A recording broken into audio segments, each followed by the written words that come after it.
Hi everyone, my name is Farah Abdallah Akoum. I'm a senior manager of product AI at Zillow Group and also the Women in Product chapter lead for Seattle. Welcome to the Refine Your Toolkit stage.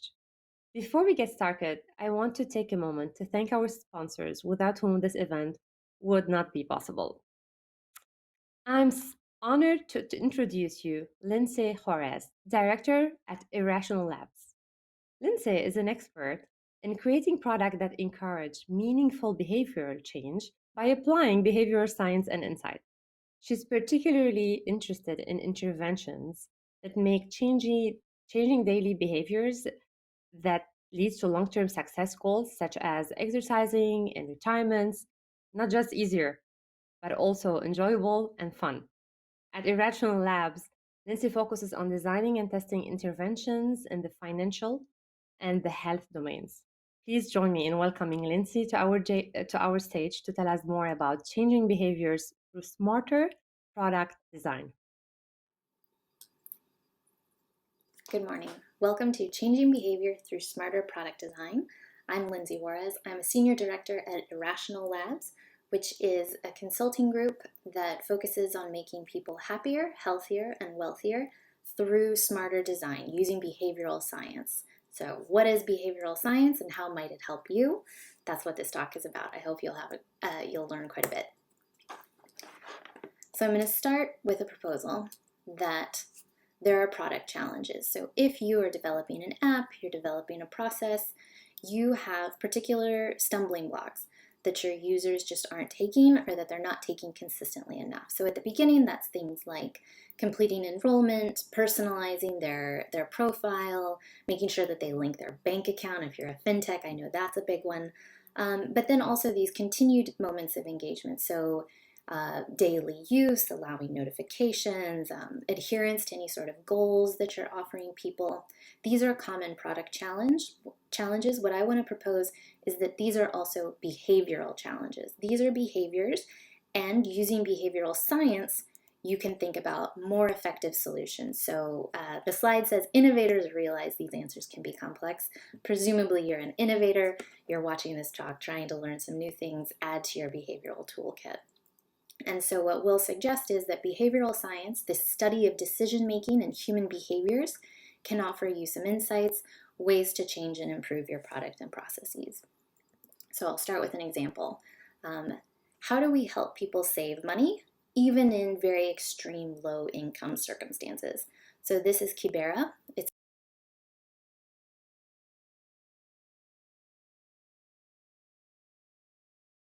lot of money, but the goal here is to ensure that if there's some sort of health crisis, if someone loses a job, that users, that the citizens have a buffer that they can rely on. And so we worked, the researchers worked with M-Pesa, which is a mobile sort of banking app. It allows people to text money to deposit it at a vendor. You can send in cash, and then it goes to your account. Makes it very easy to transfer money between users, between the bank. Anywhere from 70 to 90% of users, of people in Kenya, are users of M-Pesa. So it's a great opportunity to use this medium to increase savings. So they partnered with M-Pesa and created the MBAO pension plan, which made it very easy for people to transfer money from their primary M-Pesa account to the savings account, where it was slightly more locked away. It took you had to take a bus to an outpost and then wait in line if you wanted to withdraw it. So still a possibility, you can still access your funds, but slightly more difficult. So this is a key behavioral principle right off the bat. Reducing friction to your desired behavior, deposits, very easy just by a text, and making it a little bit harder, adding friction to the behavior that you want to discourage, which is withdrawing from savings early. So now the savings accounts have been set up. How do you encourage consistent daily or weekly, whatever it might be, transfers into savings accounts? So we were considering different opportunities, focusing on text messages as a way to notify people, and then of course the transfers right on their phone ready to go. So there were several treatment conditions. Not shown on the screen is just a basic reminder condition. So every week, please remember to save. And then the researchers tried to use some different ways to make the reminder more tangible. So in some cases, the reminder came from it came from the researchers, but you as the user had signed up and said, this is my kid, this is my child, Elio, and so the message would say, hi mommy, please remember to save for our future, from Elio. There was also a physical reminder, so sort of like a coffee punch card where you get to check off every coffee you get. This was a gold coin, and every week that you saved, you got the message saying, please remember to scratch off your coin. And then, of course, there are conditions where we look at the role of financial incentives, so rewarding people with money for saving money. So some coherence there.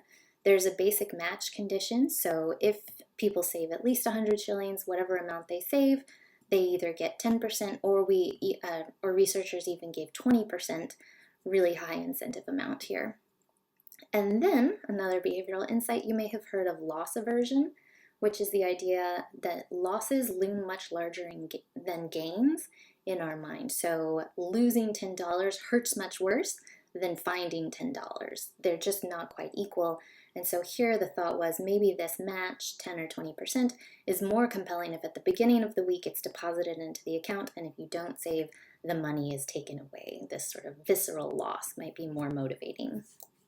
And so with that, the messages were sent out for several weeks, and deposit amounts were examined across the study. And just right off the bat, surprisingly, the coin condition saved more than any of the financial incentives, almost 3 times more than the control by itself. So let's walk through this graph just a little bit. That top bar, the control, is people who got no messages whatsoever. You can see people are not saving very much in that condition. But reminders almost double that right off the bat. So if you are someone trying to change behavior, maybe you just stick in a reminder, because then you'll notice all those blue bars, those financial matches, basically equivalent. There is no added boost from including a financial reward. Surprisingly, kids also right there by financial incentives and reminders, not compelling enough to really boost to the level of the coin, which is this standout condition in the study. And it's surprising, right? Like, kids should be compelling. Financial rewards, that's an entire industry in itself, trying to incent behavior, pay people to do the action that you want to do. It turns out that payment might not be much better than just asking, and there are more effective routes, cheaper routes. So what the coin is doing is it's acting, like we mentioned earlier, as a tangible reminder. And that's really valuable in this context, because in this low income circumstance, when you are saving for the future, when you are taking money and putting it somewhere slightly locked up, that means that very clearly there is less money for that day. There's less food on the dinner table because money has gone into this bank account. And that's a difficult trade-off to make. That's painful for your family potentially, but what the coin does is it sits in your pocket, it's heavy, it acts as a physical reminder in the moment to spend less, but it also acts as sort of an indicator, a tracker to you and your family. So reports from users was that they had put it on their mantle. They had put it somewhere prominent in the home so that the whole family could take pride in saying, look at what we're doing. We're making sacrifices, but we're saving for our future in this very clear way. So an unexpected solution to a very common problem. And what this suggests is that behavioral science can inform the way you design your products, the way you design decisions, what you're asking the user to take. And we call that behavioral design. So the 3 foundational concepts of behavioral design, I'm going to walk through each of these, give you a couple of examples. So then we'll have a strong base for everything you need to know.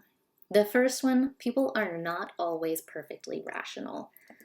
So this example works better when we're in person, when I have a box of chocolates and I can show it to you and I can say, you can have this small box of chocolate, it's delicious, it's your favorite brand, wouldn't it be wonderful, it smells great, or you can wait a week and you can have a larger box of chocolate. Which option would you prefer? Smaller amount today, larger amount if you wait a week. And remember, it's right here in front of you. And what most people do is they say, I would prefer some chocolate right now. thank you, take the smaller amount. But in other conditions, people are asked about a decision far in the future. So in a year, you can have a small box of chocolates, or lo and behold, you can wait a week again, and you get this larger box of chocolates, so a year plus 1 week. And in this choice, again, the delay is still the same, wait a week to get a larger box of chocolates, but here you get what would be traditionally a much more economically rational choice. People say, I'll wait for the bigger box. And why is this? Why are people making this trade-off between smaller chocolate now, but larger chocolate in the future? It's because our time preferences are not consistent. In the moment, right now, we're much more compelled by our emotions, our impulsivity, self-control. Temptations are much stronger here as opposed to in the future. I'll give you another example. This one, pretty common right now. So Netflix, thinking about what are you going to watch? When people think about the future, when they think about a month from now, a couple weeks from now, they are much more aspirational in their movie choices. So back when you used to set up a queue or you'd order DVDs, people are prioritizing things like foreign language films, subtitles, they're watching documentaries, documentaries about finances, things that we need to know, becoming a better person through Netflix choices. But then if researchers say, actually, we'd like you to watch a movie right here, right now, what would you like to watch?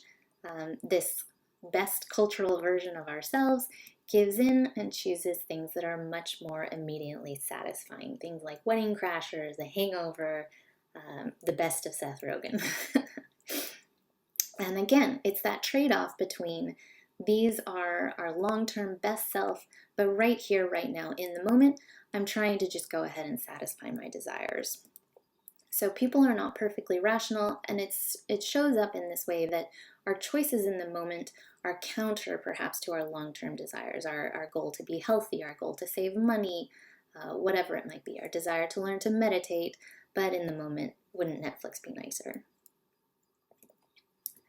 The second thing to remember if you are moving into behavioral science is that information cannot change behavior alone. You cannot just give people information and hope that that changes their behavior. But of course, people try. You may recognize this logo. This is 5 a day. So there was a campaign in the 90s to encourage people to eat more fruits and vegetables. And it seemed as though people didn't know that they needed to eat as many fruits and veggies as is really desirable. And so this sticker shows up everywhere. It shows up in school children posters, on the bananas, eat more fruits and veggies. And it goes out into public. And then thankfully, researchers said, let's find out how effective this campaign is. Has it worked?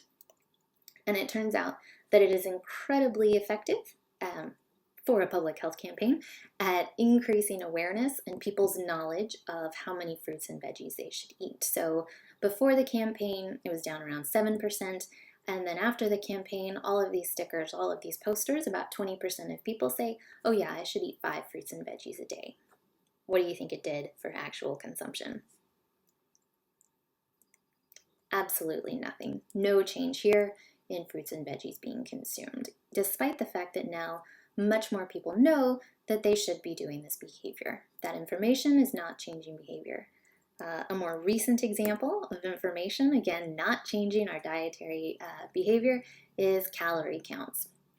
So US restaurants with more than 20 outposts are required to display calorie counts as part of the Affordable Care Act. And you can see some, you go into a McDonald's, you go into a Starbucks, there are calorie labels for all of the menu items. But research from NYU, from Carnegie Mellon, shows that this does not change people's behaviors. People, in general, calorie labels do not work. They don't discourage people, and to a certain extent it's because when you go into a restaurant, you didn't really not know that, say, like a double quarter pounder wasn't super healthy. So those calorie labels, they're just not coming at the right moment. People have generally already made up their mind. The one exception to this rule, it turns out, is at Starbucks. The blueberry muffins, if you label a blueberry muffin, people are deterred because it turns out they didn't realize that blueberry muffins are actually just cake for breakfast. But generally speaking, that information alone is not going to deter you from the behavior you were already planning to take.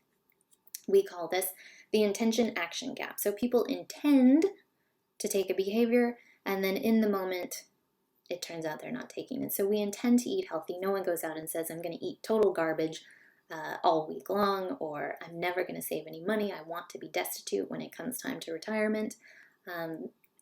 Think about yourself. Do you have a subscription that you've been meaning to cancel? You just need to log in and press the checkbox. Haven't done it yet. I know I'm guilty. This is the intention action gap in play. So information doesn't change behavior.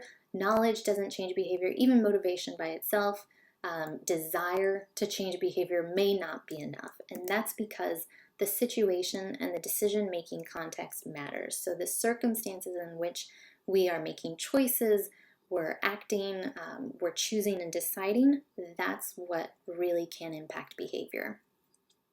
So I like this illustration. This guy here, I think I'll skip my appointment. And so this is a problem if you're a doctor trying to get your patients into the office, if you're a financial advisor, if someone had a schedule to go to the gym, any behavior you want to take. In the moment, people are like, maybe not. Maybe that's not for me. And it's not knowledge, it's not motivation. It's everything that's going on in their life. So I'm sure you know this for yourself. It's true of your users as well. Lives are busy, lives are stressful, and there are so many different things pulling on your time, on your attention, everything that has to be balanced, that a single behavior, a single decision to really think about prioritizing my long-term self, taking a hit to emotions, to my hedonic pleasure in the moment, can be an incredibly difficult trade-off. It's hard. The situation is often designed to work against us. So advertisers, the way the grocery store is laid out, things are not set up, generally speaking, in a way that helps us prioritize our long-term well-being, our long-term decisions. And it can just be hard to make the decisions even in the moment that we want it to, this intention action gap. So how do you break through this noise? How do you change the situation? How do you change this decision-making context? And it can seem challenging. How can I change the entire situation? How can I change everything that's going on in a person's life? Admittedly, it can be difficult, but sometimes it's not as hard as you think it might be. You can make small changes to the way that you have set up an enrollment flow, to the way that you've designed your product. These small details, we call them choice architecture. How are you creating a choice context? They can help nudge people towards the desired behavior. They can be a really powerful tool and really offer you some opportunities. And so that's going to be the focus for the rest of the talk, thinking about what is the behavioral approach, what we call the 3Bs framework, to understanding behavior change and guiding making changes to these things. So we'll start focusing on what is the key behavior. So what is a key behavior? The key behavior is the specific action your user needs to take to be successful with your product. So think about the desired outcome. All of us are constantly working towards goals, and if we think of our goals as sort of the what, the outcome of what we're trying to achieve, the key behavior is going to be the main way that we get to the how. So it might not be the only thing that needs to change, but the way we conceive of it is it's the single most important challenge to tackle. It's the absolute key, right? The one thing that the user absolutely must do, and if you can surmount it, the user is most of the way there. So what do you want to achieve? How do you get there? What behavior needs to change? Because that's what you can control, is sort of what are the structures that you're setting up? How can you guide and encourage this behavior? So to enable a key behavior, you often have to design the environment, the products, the incentives in a specific conducive way. And then the more specific you can be in defining what the key behavior is, who's taking it, what time it needs to happen, how many times they need to do it, the more likely you are to come up with a useful design. And so a key behavior is something that if you ask your team, if you've not already gone through this exercise, it's entirely possible that you'll come up, if you have 5 members of the team, you might have 7 different ideas for what a key behavior is, because we want it to be uncomfortably specific is the prompt that we always use when we're consulting, is how precise can you get to then make sure that that's what you're guiding behavior toward. So we'll go through some examples, but I want you to think about, maybe write it down on a sticky note. We can share it during the Q&A. What is the key behavior that you need your user to take? And I'll give some tips. Maybe you can hone this over the course of the talk, because if you put engagement, you're wrong. Engagement is not a behavior. So let's think about making roads safer. So we've talked about key behaviors in an abstract way. Let's make them a bit more concrete. So thinking about road design, roads aren't perfectly safe, and the consequences can be tragic. Road accidents are the 8th leading cause of death annually, main cause of death for people 5 to 29. People get injured, of course, even if you don't get killed. There are real human tragedies, real consequences. And so thinking about, how do we make the roads safer? How do we protect pedestrians? How do we protect other drivers? What's the best way to do so? So the desired outcome is fewer crashes. And designers typically focus on this by thinking about, how do I avoid accidents? And the typical perspective is you avoid accidents by letting people see the potential danger coming up and giving them room to swerve.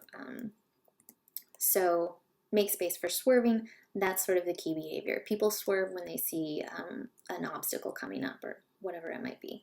And so the road design that comes from enabling evasive action are very straight, very wide, spacious roads. This makes perfect sense, right? If the roads are straight and there's a lot of space, then people can see what's coming up and they can move out of the way from any sort of identified risks.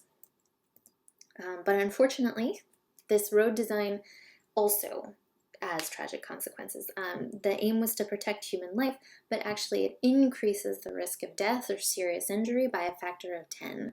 And that's completely counter to what should have happened, right? We thought about, how do we let cars swerve? We made bigger roads to allow for swerving. Why isn't that saving lives, preventing injury the way we had planned for? It turns out that there are unintended consequences. So wide, straight roads do enable more swerving. There's more space on the road. And so there are fewer accidents, but they also enable higher speeds. So when people are on a wide, straight road, it's much easier to go very quickly. And the likelihood of death, the likelihood of serious injury goes up because the body is basically less tolerant. Faster collisions that happen at faster speeds, are more deadly. And so when an accident happens, it's much more likely to result in death. And so this ultimately ends up canceling out, overcoming the positive effect of allowing people to swerve in those other instances. So recognizing this design, this shortfall in design, why this was a problem, behavioral designers in Sweden, they changed their approach. So instead, again, thinking about their outcome, fewer collisions, they shifted what the key behavior was. So it's no longer cars can swerve. Instead, they're thinking, if faster collisions are more deadly, how do we get cars to slow down? How do you limit the opportunity for high speeds in the first place? So this is called Vision Zero. This is the design firm. And it was launched in 1997, testing the effect of this new perspective, changes to road design, to highway rules, highway laws, in a way that made it safer for people, with this more specific, this untraditional goal of making it slower. So you add more barriers.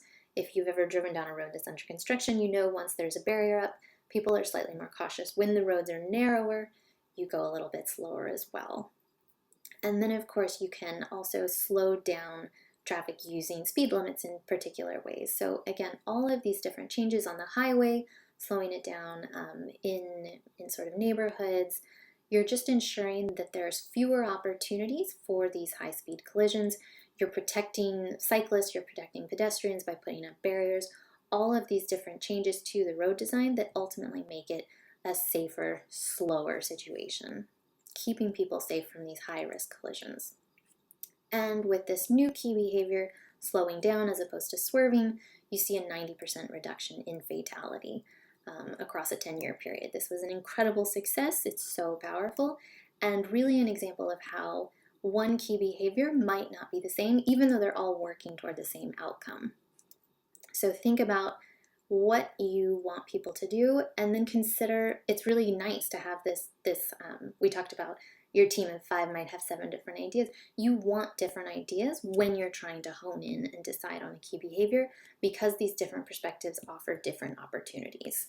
If Vision Zero had stopped with swerving, there would be more fatalities. So that's sort of the initial step to picking your key behavior. Another tip when you're thinking about what do I want to drive my users to do, align with your users' goals. So think about their goals and their long-term well-being, not just business outcomes, not just sort of login attempts, things like that. So what does your user want? If you are a project management app, your user is trying to complete projects. They're trying to stay on top and plan their time. If you are a dating app, then the goal is to build relationships, to meet friends. If you're a friend app, to find your true love, to be in a long-term relationship. Again, this sort of long-term goal that the user holds.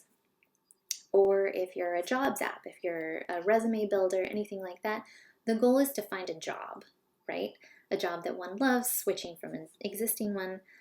Crucially, it's not logins, it's not swipes, it's not how many connections can I accrue, how many times can I read the business feed. These are goals that the business might have, but it's not what the user has. You all may be working at cross purposes.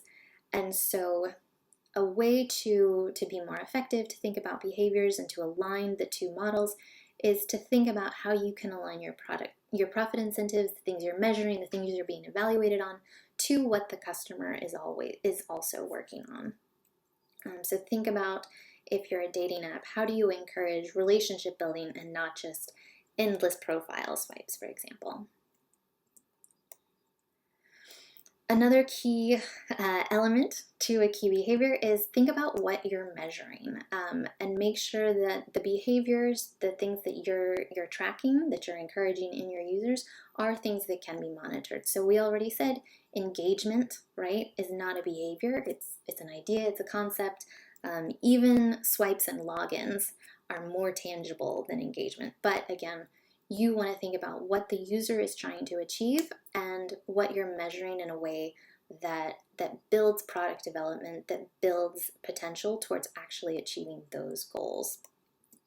So think about, are you measuring the right thing? One thing that makes this problem of sort of misaligned incentives between the business and the user is this focus on daily measures. So like daily active users. Thinking about logins every day, number of sessions, you could notify people over and over again. Hey, time to log in. Hey, check your apps. Someone looked at your profile. This is, say, the Facebook approach. And you can increase engagement in the moment. You can get people to log in. You can involve them in daily engagement. You can get people scrolling. But what are the long-term consequences here? It's very easy to burn through your customers. It's easy to burn out your customers. I think many of us watched The Social Dilemma recently, talking about what's the trade-off between all these notifications, all this momentary engagement, versus sort of long-term well-being, and thinking about the customer continuing to value your product and not feeling like it's something that ultimately is selling them out or doesn't have their best interests at heart. There's a potential for you to lose customers every time you add more engagements, you add more notifications. Sure, you get this daily bump. If you're only measuring daily measures, you don't see these long-term consequences as users fall off. So think about not only short-term measures, but you also want to be measuring and focused on longer-term measures, such as customer lifetime value. This is something to consider in your process. I know it's a difficult thing to take to the higher-ups, to the business model, but to the extent that you are developing something new, that you have this control, think about how you can align incentives to bring the key behavior in with the user's goals. What are you measuring? What are you valuing?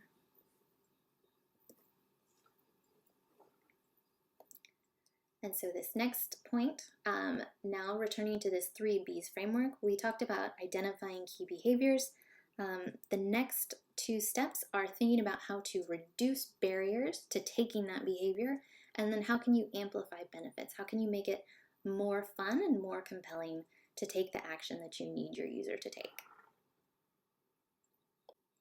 When thinking about how to reduce barriers and amplify benefits, I find it's most helpful to think about creating the path of least resistance. So I'll refer to this a couple different times. We talked about key behaviors. So this is what we call a behavior map. So after you identify your key behavior, the next step in the behavioral diagnosis process is to map out every step that precedes that behavior. Whatever your starting point is, what does it take to get to the end point? And we like to, again, get uncomfortably specific. So every form field you have, every click that you're asking people to take, every screen in an app, anything that a user has to do to get from A to Z, you want to make sure you're aware of. And then you want to take a really critical eye. Here's another one thinking about not just apps, but sort of the process of filling a prescription. There can be sort of physical behaviors, there can be virtual behaviors. You want to make sure that you're accounting for everything that takes place along the way.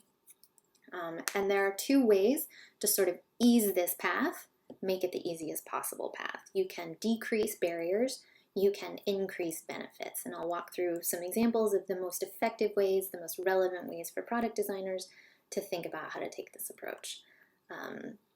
So you want to think about, in the context of decreasing barriers, what are the logistical challenges? What are the psychological challenges? What are the mental hurdles that you need to overcome?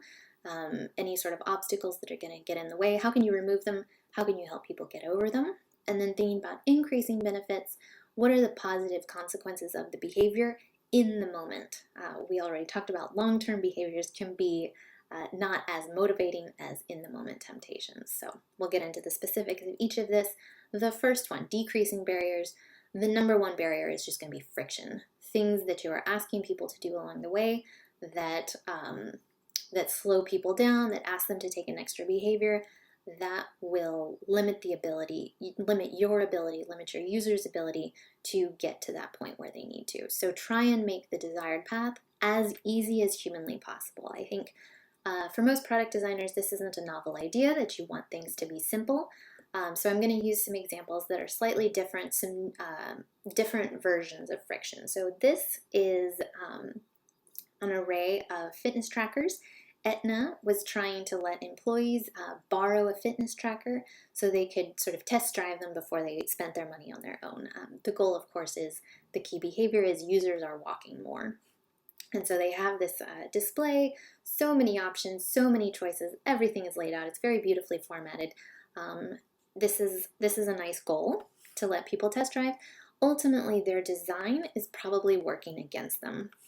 So they're trying to access users who don't already have a fitness tracker, aren't using their smartphone for it, which means that maybe, and of course we know also just from the diagnosis, that they're targeting a more senior population. And so these users may not be comfortable with technology in the first place. Maybe they haven't bought a fitness tracker already because they're not sure what to pick. And having this array is great if you want to comparison shop, but it's also overwhelming. This is something called choice overload, the paradox of choice. People like the idea of choice, but when faced with it, it actually becomes quite difficult to know what you should pick. And I guess you could test drive all 17, but that's also not really logistically possible.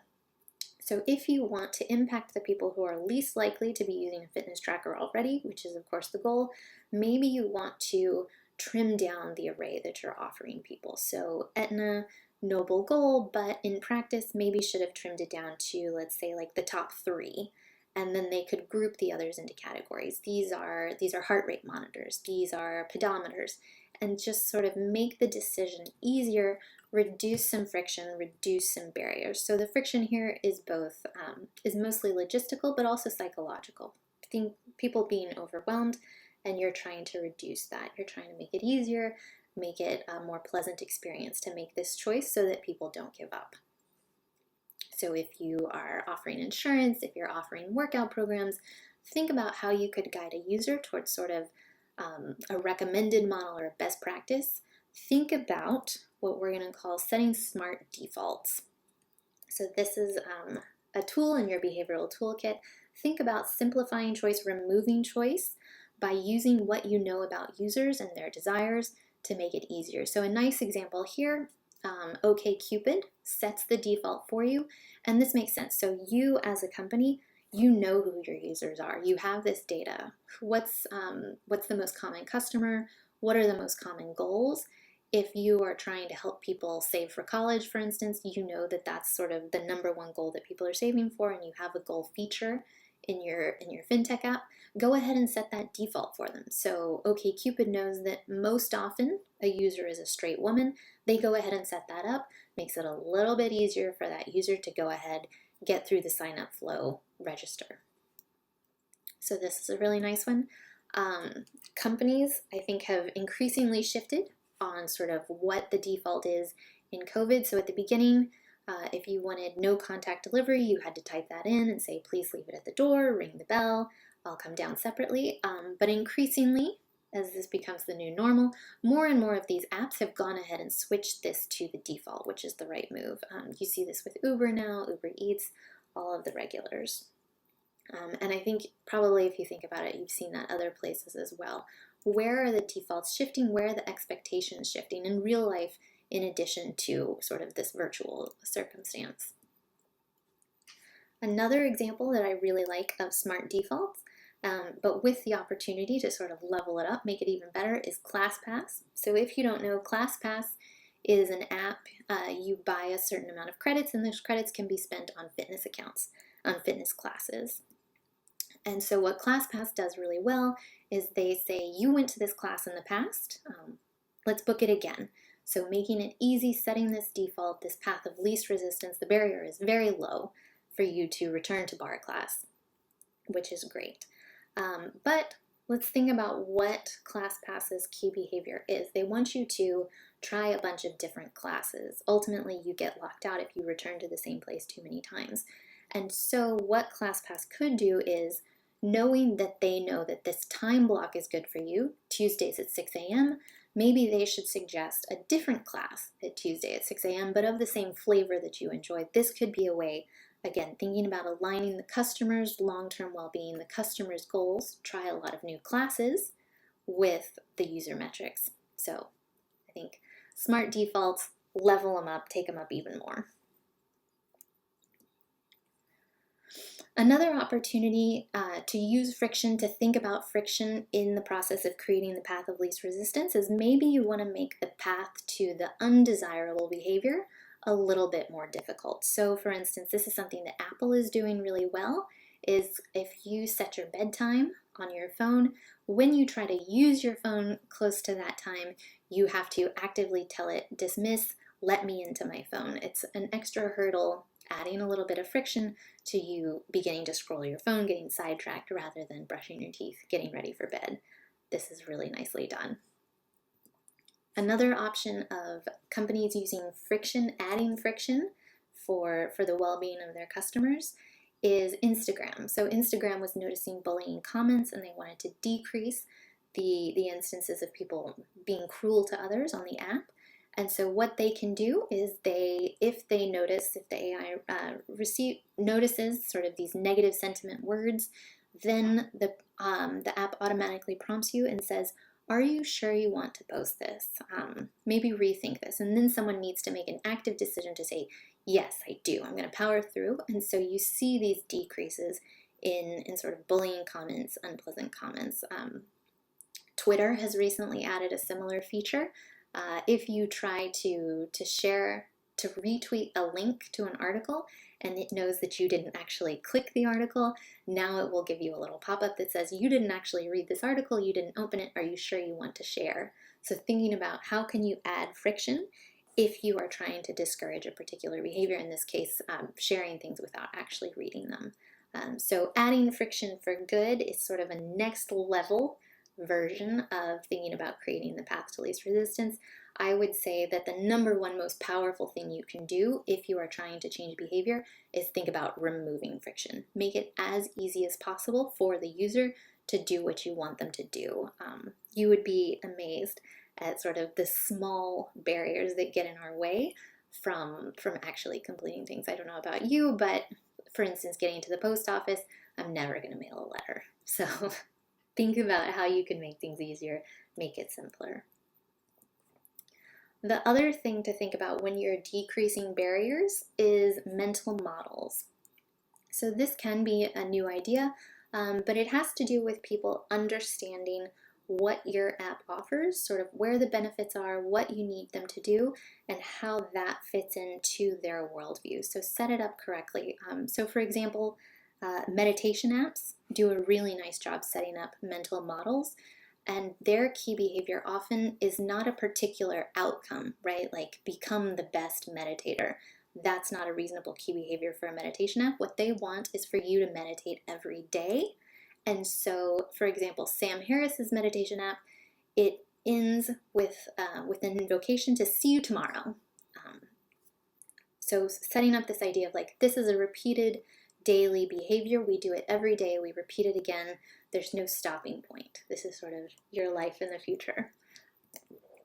Another example of sort of setting this daily model for people that does a really incredible job is Duolingo. So they ask users to pick how much time a day they want to spend. So right off the bat, you're saying learning a language is a daily behavior. You can't do it one time. You can't do it only on Sunday. This is daily. And then they also default you into regular, which is reasonable. And the regular is 10 minutes a day. So again, sort of helping you default and understand what the right choices are, but still leaving agency for someone to select. So again, what are you creating for the user? How are you telling the user to use your product? If you're a disrupting app, if you're a new product in a space, people may not understand what the benefit is, how to use it, how much time they should commit. Your opportunity is to say, this is how you do it, this is how you do it well. A final example here is Bumble. Bumble gives a strong mental model of you're dating, you should be dating lots of different people. Fill in all of these apps, fill in all of these rows with conversations. It's not a one-to-one. So it clearly establishes this mental model that you should be chatting up a lot of people, and then you can narrow the field later. Finally, I'm going to talk about how you can increase benefits. So we talked about long-term versus short-term trade-offs. We call this present bias. So people are focused on the here and now, how I'm experiencing the moment in the present. So what you want to think about is making things hedonic and immediate. Make it fun to take this behavior now, even if sort of the long-term behavior consequences are really what you're trying to drive. So there are different types of benefits. We've laid them out in a matrix for you to make it easy. And you can see that things range from functional to hedonic, enjoyable, pleasurable, and from the future to now. And sort of you can lay out how compelling each of those things are by figuring out if it's hedonic and now, it's enjoyable and it's fun in the moment. So I want this today. If it's functional, then maybe I still want it today, but it's more of a need. It's not like really compulsive. It's not this visceral emotional experience. And then of course, as benefits move into the future, it becomes a little less motivating. I'll need it tomorrow. I'll want it tomorrow. But right here and now, in the moment is what's driving my behavior. Unless you are super high on self-control. That's a talk for another day. So for example, let's think about going to the gym. When I go to the gym, ultimately, the reason I should work out is functional and future. So thinking about my cardiovascular health when I'm 60, being healthy down the road. Let's be honest, that's not super compelling. You could also think about a functional, a hedonic future. So long-term benefits of going to the gym every day. Ultimately, I look a little bit cuter in pictures because I've got all these nice muscles. But again, this is a long-term benefit. It's going to take me a while to get there. So what sort of benefits could you add in the moment to make exercise more enjoyable? You can think about functional benefits in the moment. So it sort of wakes me up. It gets my energy going. But really what drives me to work out is that I get to listen to my favorite music, or I could watch my favorite TV show. But thinking about how do you layer on these positive benefits in the moment and really tie them to your behavior. So what is the music that you can add to your behavior to make it more compelling? How do you make it fun in the moment? So just to reiterate here, you want to make sure that what you're doing is pleasurable, enjoyable in the moment. That's where you want to be.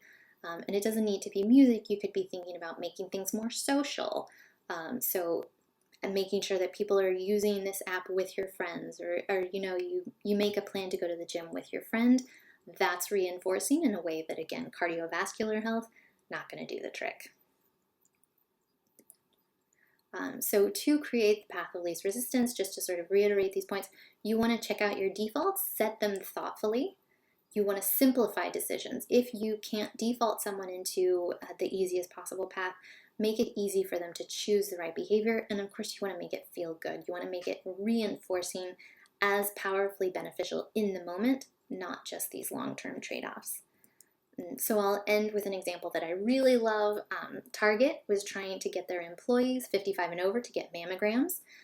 And so they have made it, they've removed barriers and they've added benefits. So they got trucks, they found mobile mammogram machines, and then they brought them to the store. So right off the bat, you've reduced the barriers to making an appointment, taking time off work, driving to the office, all of these different steps. And then you can see this sign here says for you, for them. Another thing that has been layered on, adding a benefit, is for every mammogram that an employee received, Target donated a free mammogram to someone in a low-income community. So this is that benefit, this is that positive benefit. And it's not even accruing to the user, but what their behavioral designers realized is that women are often in this caretaker role. They're socially connected. They want to be part of their community. They're used to giving. And so this is sort of a coherent benefit to this idea that this is a way to make things a little bit more compelling. I'm someone who cares about my community, and by getting this mammogram, I'm not only caring for me, I'm making sure that I'm here for my family in the future, and I'm giving something to a fellow woman in my community. Really layering on the positive benefits while also decreasing friction. You want them to work together. That's where you're going to get the most bang for your buck. So with that, I'll end. If behavioral design is something that you think you need to learn more about, I've included a link to a white paper from Irrational Labs. It's got deeper insights, a deeper dive, more examples, more guidance on how to take this into your workplace, into your process right off the bat. But otherwise, thank you so much for having me, and I'm excited to discuss further. Thank you, Lindsay, and to all those who have joined us live. If you would like to connect with Lindsay, she will be available for Q&A and roundtable discussions in our speaker interactive sessions at 11 a.m. Pacific time. You can find the sessions on the side navigation of the hopping window. Coming up next on this stage, join us for Product Craftsmanship, People Part of PMing. Now, even if you are online, there are multiple ways you can network during this conference. Reach out directly or meet someone new in our networking mixers under Sessions, where you'll be paired with a fellow PM. Or you can log in to the hashtag 20 Women in Product web app to review presentation, decks, and replay any talks you missed. Finally, if you're inspired by something shared in a session, head to the attendee section in the app, where you can search by name and connect beyond the event. You can even request a virtual coffee date for next week in the app. Thank you again for joining us, and be sure to join us for our next session on the stage, Product Craftsmanship, People Part of PMing.